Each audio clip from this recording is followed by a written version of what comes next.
Jed, ano na yung natalakay sa pagdinig ng Kamara?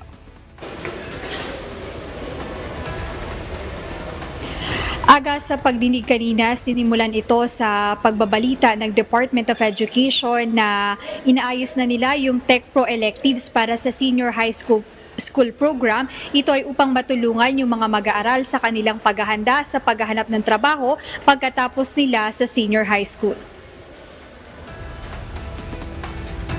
Ayon sa Department of Education, katulong nila ang TESDA o Technical Education and Skills Development Authority na isagawa ang skills mapping sa bawat rehiyon upang matukoy ang mga kasanayan na pinakakailangan ng mga lokal na industriya. Layunin nitong matulungan ang mga estudyante na makahanap ng trabaho agad pagkatapos nila sa senior high school. Sinita naman ng ilang kongresista ang DepEd sa pagkakaroon ng TechVoc programs na hindi rehistrado o accredited ng TESDA. Paliwanag ng TESDA, hindi dumaan sa TVET registration ang mga paaralan at kagamitan para sa mga TechVoc programs ng DepEd. Ibig sabihin, hindi nasuri ang mga pasilidad at kagamitan ng mga paaralan na kanilang ine-endorso sa senior high school. Ayon sa mga mambabatas, kinakailangan na pasado sa TESDA ang equipment and curriculum bago pa magsimula ang isang bata sa grade 11.